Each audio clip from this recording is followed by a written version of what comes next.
네, 성경이 술술, 믿음이 쑥쑥 47번째 시간을 함께 갖도록 하겠습니다. 우리 지지난주부터죠. 계속 지금 다윗 왕조에 대해서 함께 배우고 있습니다. 여러분 표 다 가지고 계시죠? 저희가 지난주에는 다윗에 대해서, 다윗이 성전 건축을 얼마나 간절히 사모했는지에 대해서 함께 살펴보았고요. 오늘은 솔로몬이 성전을 짓고 그것을 봉헌한 이야기를 좀 함께 나눠보고자 합니다. 그래서 오늘까지 통일왕국 시대를 좀 다뤄보겠습니다.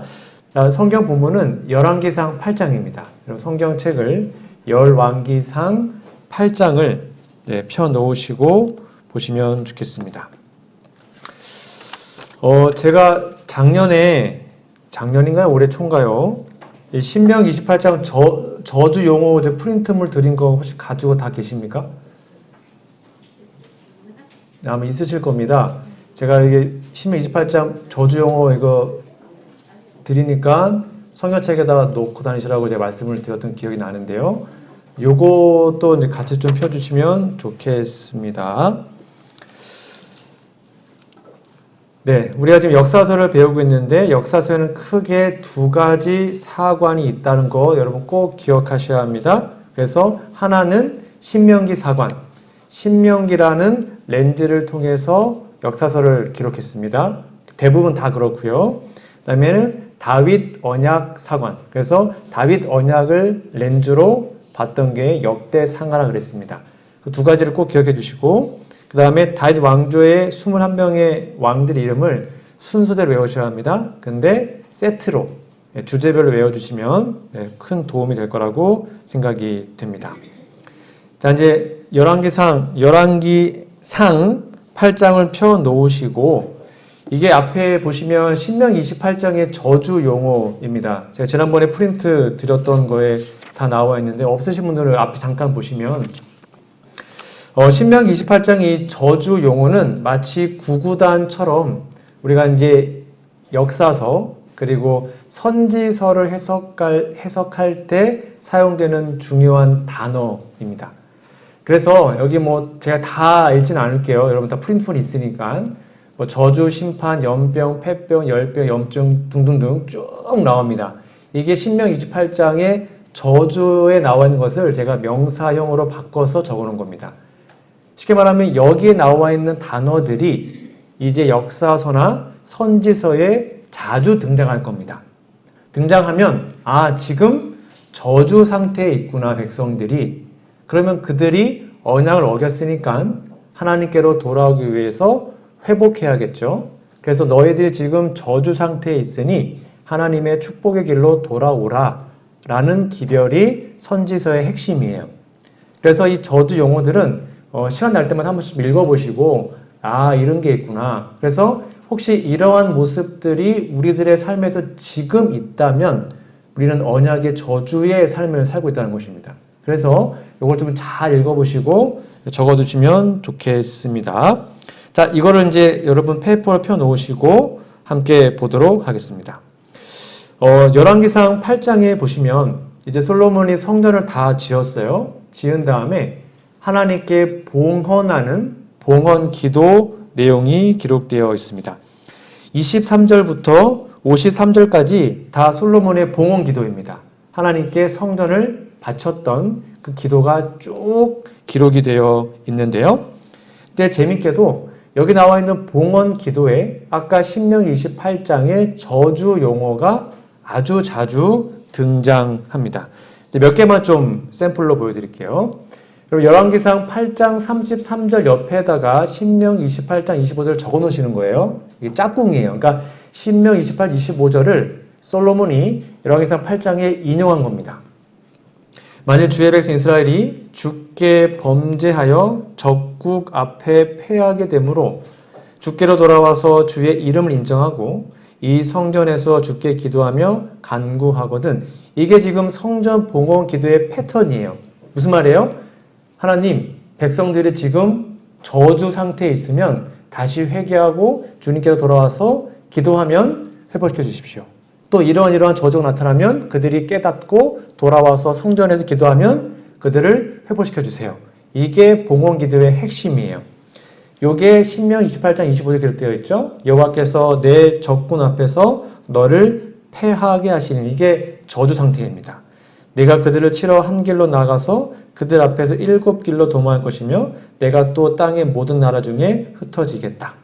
제가 조금 어렵지만 이걸 다루는 이유는 아마 이렇게 제가 성경을 쭉 다루지 않으면 아마 여러분들은 이런 부분을 거의 못 들어보실 겁니다. 그래서 조금 딱딱하지만 여러분 한 번씩은 쭉 다뤄보는 거니까 그렇게 이해하고 들어주시면 좋겠습니다. 자, 적어 놓으셨죠? 그리고 열왕기상 8장 34절도 이렇게 나와 있습니다. 주는 하늘에서 들으시고 주의 백성 이스라엘의 죄를 사하시고 그들이 저주 상태를 깨달았습니다. 하나님께로 돌아왔어요. 그러면 하나님 그들을 사해 주세요. 그들의 조상들에게 주신 땅으로 돌아오게 하옵소서. 이것이 바로 솔로몬의 봉헌기도의 핵심이에요. 패턴이 뭐라고 했습니까? 어떠한 재앙이 내립니다. 저주 상태죠. 언약의 저주. 기도하고 회개하면 용서해 주시고 언약을 회복시켜 주세요. 라는 것이 반복되는 패턴입니다. 몇 개만 더 볼게요. 자, 열왕기상 8장 35절인데요. 만일 그들이 주께 범죄함으로 언약의 저주죠. 하늘이 닫히고 비가 없어서 주께 벌을 받을 때 이곳을 향하여 기도하며 주의 이름을 찬양하고 그들의 죄에서 떠나거든 이라고 얘기하고 있는데 여러분 이제 제가 말한 것처럼 역사서나 선지서를 볼 때에 아까 봤던 신명 28장의 저주 용어가 나오면 되게 반가워야 합니다. 우리가 공부한 부분이니까. 여기 제가 다 친절하게 다 밑줄을 그어놨습니다. 여기 나와 있는 모든 것들이 저주 용어입니다. 이 땅의 기근, 아까 그 저주 용어 나왔습니다. 28장에 전염병이 있거나 곡식이 시들거나 깐부기가 나거나 메뚜기나 황충이 나거나 이게 다 신명 28장에 다 나옵니다. 적국이 와서 성읍을 에워싸거나 무슨 재앙이나 무슨 질병이 있든지 막론하고 라고 나와 있습니다. 자, 여기서 이것을 또 반복하는 이유는 이 저주 용어들을 여러분 좀 친숙해지셔야 합니다. 그래야 나중에 선지서 배울 때 쉽게 배울 수 있습니다. 그래서 이 저주 용어들을 좀 잘 눈에 익히셔서 나중에 선지서 공부할 때 잘 할 수 있도록 해주시면 좋겠습니다. 지금 기초 작업을 세우는 거니까요. 여기서 아까 말한 것처럼 저주 용어는 기근, 전염병, 곡식 시드는 것, 깐부기, 메뚜기, 황충, 성읍 에워싸는 것, 재앙, 질병 이런 것들이 우리가 봤던 저주의 용어입니다. 그래서 지금 솔로몬은요. 신명기 28장이라는 책을 거의 다 아예 완벽하게 암기하고 있었기 때문에 그 성경절을 언약적 성경절을 본인의 기도에 딱 접목시킨 다음에 하나님께 기도하고 있는 것입니다. 자 볼게요. 기근입니다. 열왕기상 8장 37절에다가 신명 28장 23절 적어 놓으십시오. 열왕기상 8장에다가 37절 옆에다가 신명기 28장 23절 24절 적어 놓으세요. 짝꿍입니다. 만일 이 땅에 기근이나 라고 솔로몬이 말하죠. 그것은 신명 28장 23절 인용한 겁니다. 내 머리 위에 하늘은 노시 되고 왜냐하면 그들이 언약을 떠나면 내 아래의 땅은 철이 된다. 비가 아예 안 와서 말라다는 것이죠. 여호와께서 비 대신에 티끌과 모래를 너의 땅에 내리시리니 그것들이 하늘에서 너의 위에 내려 마침내 너를 멸하리라. 그러니까 비가 오지 않으면 우리가 저주 상태이구나 라는 깨닫고 하나님께로 돌아오라는 겁니다. 자, 열왕기상 8장 37절에요. 기근이나 전염병, 이 전염병은 신명 28장 21절을 인용한 겁니다. 거기 만약에 전염병이 있거나 이것은 여호와께서 내 몸에 연병, 즉 전염병이 들게 하사 내가 들어갈 차지할 땅에서 마침내 너를 멸하실 것이며 여호와께서 폐병과 열병과 염증과 학질과 한재와 풍재와 썩는 재앙으로 너를 치시리니 이 재앙들이 너를 따라서 너를 진멸하게 하겠다. 그래서 이러한 것들이 혹시 우리의 삶에 있다면 돌이키라 라고 지금 말하고 있는 것입니다. 자, 열왕기상 8장 37절을 보니까요. 또 뭐가 나옵니까? 곡식이 시들거나 깐부기가 난다 라는 것은 신명 28장 22절을 인용한 것입니다. 짝꿍이에요. 여호와께서 폐병과 열병과 염증과 학질과 한재와 풍재 이게 이제 곡식이 시드는 거죠. 썩는 재앙으로 너를 치겠다라고 지금 인용하고 있습니다. 그리고 8장 30절에 메뚜기와 황충이 나오는데요. 이것도 신명 28장 42절을 인용한 것입니다. 내 모든 나무와 토지 소사는 메뚜기가 먹을 것이다. 그러니까 아무리 열심히 농사짓고 뭘 해도 메뚜기가 다 먹어버린다. 언약을 떠나면. 그게 지금 언약의 저주 내용이 계속 반복되어 나옵니다. 8장 37절, 이게 지금 솔로몬의 기도죠. 만일 이 땅에 적국이 와서 성읍을 애워싸거나 라고 나오는데, 이것은 신명 28장 52절을 인용한 것이죠.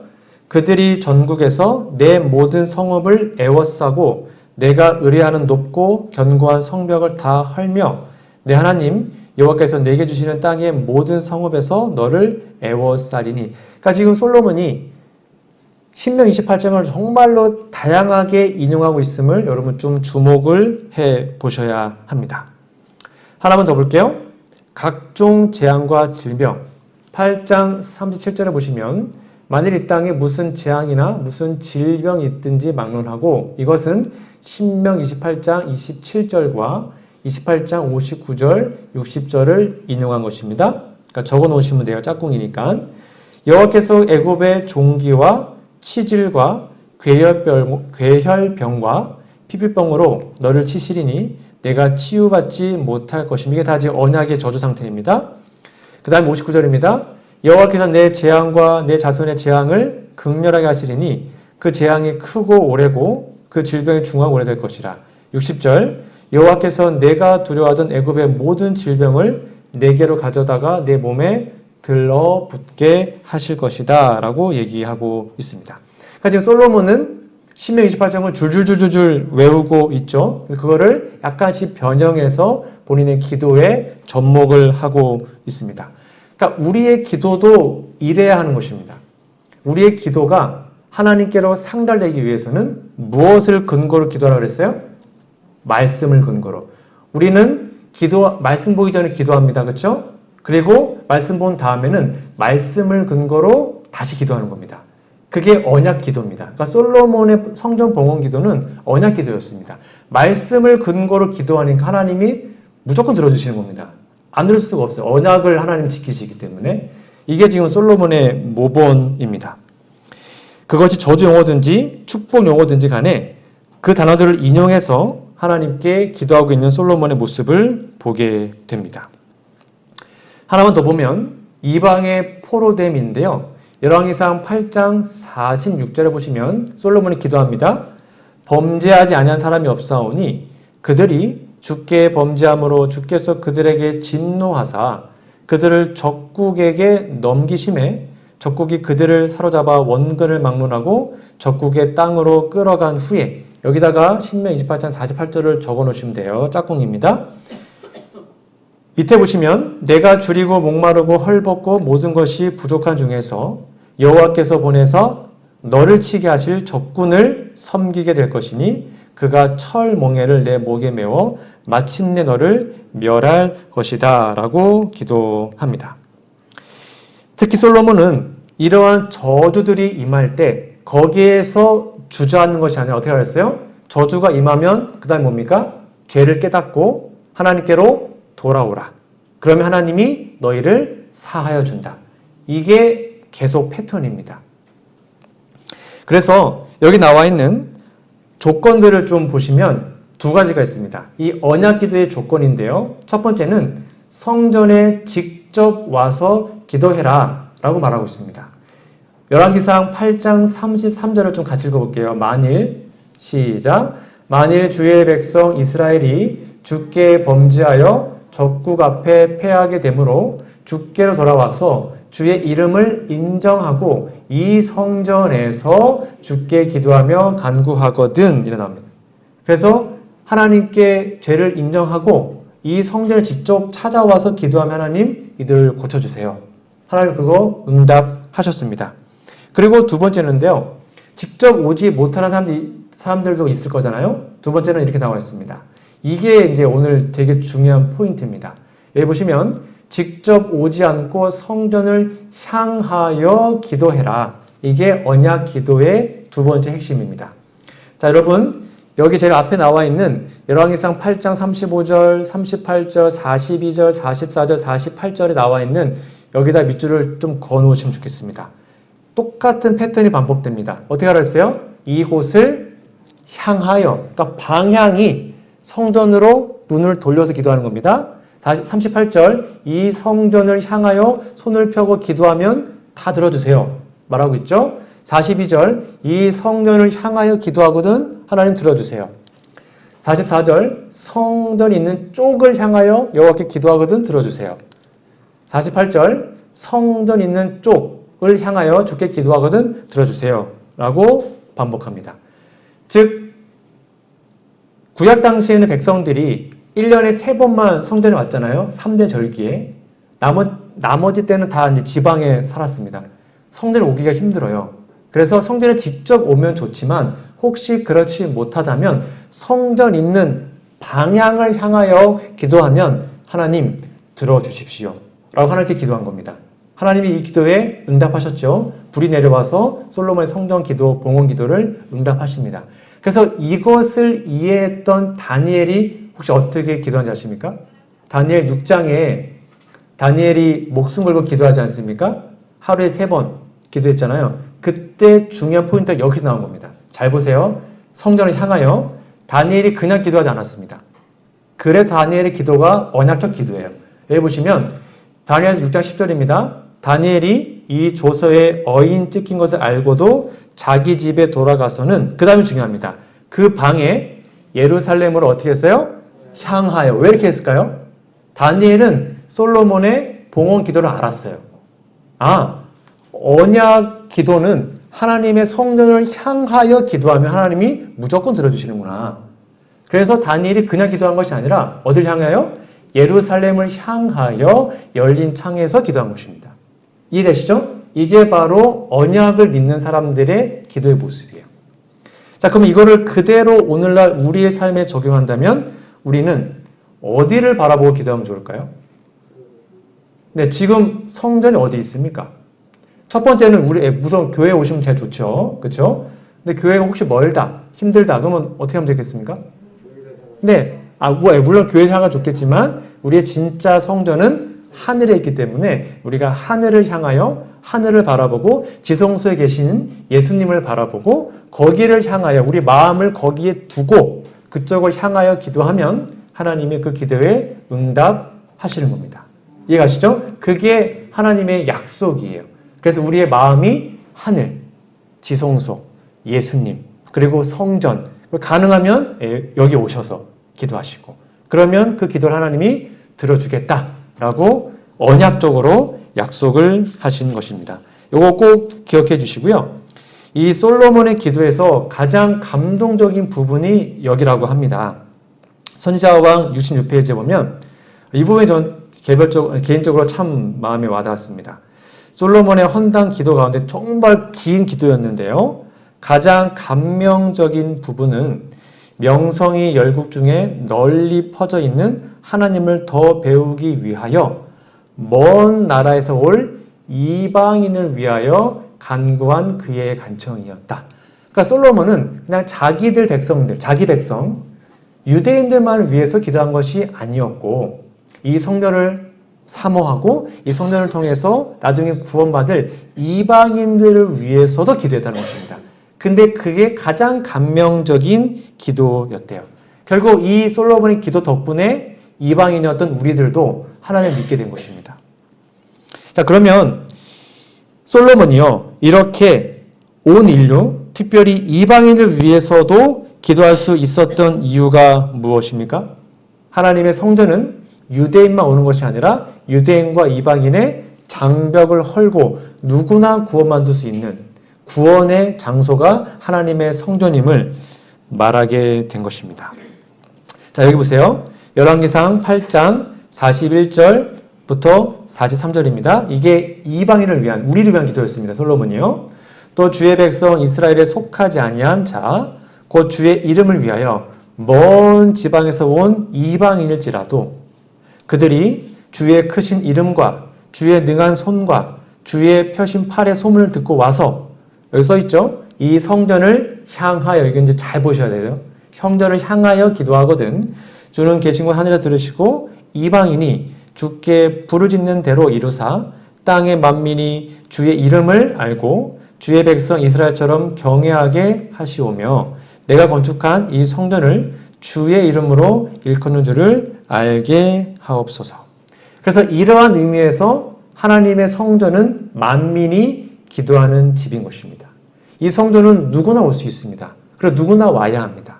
죄인이건 의인이건 돈이 없건 돈이 많건 차별이 없어야 합니다. 이 성전은 누구나 와서 하나님께 기도할 수 있는 장소가 되어야 하죠. 솔로몬이 그렇게 기도한 것입니다. 자기들만 위한 성전이 아니었고 이방인들도 하나님을 사모해서 이 성전을 향하여 기도하면 하나님 이방인의 기도도 들어주십시오. 그 기도에 하나님이 응답을 하신 겁니다.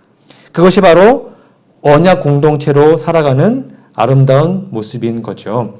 이러한 개념들, 이방인을 위한 기도의 개념들이 이사야 56장에 잘 나와 있습니다. 앞에 좀 보시면 같은 맥락입니다. 이사야 56장 6절에 보시면 또 여호와와 연합하여 그를 섬기며 여호와의 이름을 사랑하며 그의 종이 되며 안식일을 지켜, 잘 보세요. 안식일을 지키는 유대인이 아니에요. 더럽히지 아니하며 나의 언약을 굳게 지키는 이방인마다, 그러니까 우리잖아요, 그렇죠? 안식일을 지키는 이방인들.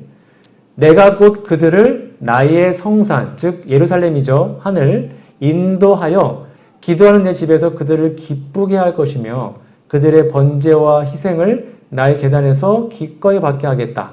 이는 내 집은, 같이 읽어볼까요? 시작. 내 집은 만민이 기도하는 집이라 일컬음이 될 것입니다. 이게 예수님이 인용했잖아요. 예수님이 성전에 갔더니 어떻게 했어요? 돈 많고 권력 많은 사람들이 정말 가난하고 아픈 사람들을 못 살게 굴었죠. 그래서 성전이 아주 난장판이었습니다. 성전이 뭐 시장터 같았죠. 그래서 하나님이, 예수님이 어떻게 했어요? 채찍을 만들어가지고 그들을 내어 쫓았죠. 그런 다음에 인용한 말씀이 이거예요. 내 집을, 아버지의 집을 시장터로 만들지 마라. 아버지의 집은 만민이 기도하는 집이다. 너희가 이렇게 연약하고 불쌍한 사람들이 기도하러 오는 거 막지 마라. 라고 그들을 쫓아내고 성전을 정결케 하셨죠. 여기 언약을 지키는 이방인, 그들은 안식일을 지킵니다. 그리고 여호와의 종이 되었습니다. 그래서 하나님의 언약하에서 모두가 하나가 된 것입니다. 그래서 이방인들도 하나님의 전에 들어올 수 있어요. 그래서 하나님께 기도할 수 있는 특권을 얻게 된 거예요. 근데 여기에 좀 독특한 표현이 나오는데요. 자, 여기 이사야 56장 4절과 5절에 보시면, 여러분 이 말씀을 어떻게 지금까지 이해하셨습니까? 여기 보시면 여호와께서 이와 같이 말씀하시기를 나의 안식일을 지키며, 여기도 안식일 나옵니다. 내가 기뻐하는 일을 선택하며 나의 언약을 굳게 잡는 고자들에게는, 여기 고자가 뭘까요? 다 아시죠? 네, 남자의 그 생식 능력이 없어지는, 네, 그게 고자입니다. 근데 신명기 23절 1절에 보면 이렇게 나와 있습니다. 고안이 상한 자나 음경이 잘된, 쉽게 말하는 고자들은 여호와의 총회에 들어오지 못한다 그랬습니다. 그래서 원래는 하나님 구약 당시에 하나님 성전에 못 들어갔어요. 그런데 여기 보니까 안식일을 지키고 하나님의 일을 기뻐하기를 선택한, 그리고 언약을 굳게 믿는 고자들이 있는데 이 사람들 어떻게 했대요? 내가 내 집에서 내 성 안에서 성전에 들어갔네요. 아들이나 딸보다 나은 기념물과 이름을 그들에게 주며 영원한 이름을 주어서 끊어지지 않게 하겠다라고 기록합니다. 이게 무슨 말일까요? 구약 당시에 아들을 못 낳는다, 대가 끊겼다. 그거는 뭘 의미한다 그랬죠? 그거는 영원한 멸망을 의미합니다. 그래서 형이 만약에 아들을 못 낳고 형이 먼저 죽으면, 그렇죠, 동생이 형수를 취해서, 그렇죠, 형사 취수 취해서 대신 아들을 낳아준 다음에 형의 아들을 대를 이어줬단 말이에요. 그렇죠? 그게 정말 중요한 제도였어요. 그래서 아들 없이 대가 끊기는 것은 영생이 없는 것으로 표현될 만큼 큰 저주였습니다. 근데 여기 보니까 쉽게 말하면 고자들, 고환이 상하거나 이런 사람들은 후손이 당연히 없겠죠. 그 당시에는 하여튼 하나님께 저주받은 사람들로 인식된 사람들이었습니다. 소외받고 무시받는 사람들이었습니다. 총회에 어디요? 들어올 자격도 없었던 사람들이었습니다. 얼마나 불행하고 슬펐겠습니까? 그런데 그들이 어떻게 했어요? 안식일을 철저히 지키고 하나님의 언약을 어떻게 했습니까? 굳게 붙잡습니다. 나의 그런 장애와 아픔까지도 말씀으로 이겨냅니다. 하나님께 기도하고 언약을 붙잡습니다. 하나님, 저도 살려주십시오. 저도 회복시켜 주십시오. 라고 기도해요. 그렇게 언약을 굳게 잡자 그 사람들까지도 하나님께 바쳐지게 되자 어떠한 놀라운 기별이 주어집니까? 아들이나 딸보다 더 나은 기념물과 이름을 그들에게 주겠다. 그리고 영원한 이름을 주어서 결코 끊어지지 않겠다. 이것이 바로 언약을 충실히 믿었던 사람들의 복인 것입니다. 그들이 세상에서 완전히 끊어진 자들일지라도 언약을 굳게 붙잡으면 저 하늘에서는 영원한 이름을 갖게 된다는 것이 바로 성전 봉헌의 의미입니다. 그러니까 우리가 연약할 수 있습니다. 부족할 수 있어요. 때로는 아플 수 있고 하여튼 정말 부족할 수 있습니다. 그럼에도 불구하고 우리가 무엇을요? 언약을 굳게 잡으면 하나님 우리를 영원한 이름으로 지어주시고 결코 끊어지지 않는 영원한 생명을 주시겠다고 약속을 하셨어요. 그것이 바로 성전을 향하여 기도하는 언약 기도의 핵심인 것이죠. 이러한 아름다운 기도의 모습이, 믿음의 모습이 우리 모두에게 꼭 회복되기를 간절히 바랍니다. 근데 불행하게도 솔로몬이요, 이렇게 아름답게 성전을 봉헌합니다. 나중에 어떻게 됩니까? 타락을 하죠. 겸손하지 못하고 교만하게 됩니다. 그래서 여러분, 솔로몬 성전이 왜 이름이 그렇게 지어진 줄 아십니까? 원래 솔로몬 성전이 아니어야 합니다. 원래 여호와의 성전이거든요. 그런데 여기 이렇게 나와 있습니다. 결론입니다. 가장 위대한 자리에 올라가 온갖 부와 둘러싸인 솔로몬은 아찔해져서 균형을 잃고 세상 사람들에게 끊임없이 칭찬을 받게 되자 그는 마침내 자기에 쏟아지는 아첨을 저항할 수 없게 되었습니다. 주신 분을 영원하게 하도록 그에게 맡겨진 지혜가 그를 교만하게 만들었죠. 마침내 이스라엘 하나님 여호와의 이름을 영원하게 하기 위해 설계되고 건축된 건물에 비길 데 없이 훌륭함에 대하여 사람들로 자기가 최고의 칭찬을 받아야 할 사람이라고 말하도록 그냥 내버려 둡니다. 그 다음이 충격인데요. 그리하여 여호와의 성전은 온 열국의 솔로몬의 성전으로 알려지게 되었다라고 기록하고 있습니다. 결국 솔로몬이 하나님의 영광을 취한 것이죠. 그 저주의 기도가 자기에게 임해서 결국 그러한 삶을 살게 된 것입니다. 여러분, 이러한 솔로몬의 이러한 나쁜 모본을 따라간 인생들이 아니라 솔로몬의 귀한 모본, 그 언약적 기도의 삶이 우리에게 잘 적용되어서 이왕이면 성전에 와서 기도하시고 그 다음에 하늘을 향하여 기도하시고 그리고 우리의 있는 모습 그대로 주님께 나아가셔서 언약을 굳게 잡으셔서 혹시 영적으로 고자일지라도 포기하지 마시고 하나님께로 매어 달리셔서 우리의 영원한 이름이, 우리의 이름이 영원토록 하늘에 기록되는 저와 우리 모두가 되기를 간절히 바라며 오늘 말씀을 마치도록 하겠습니다.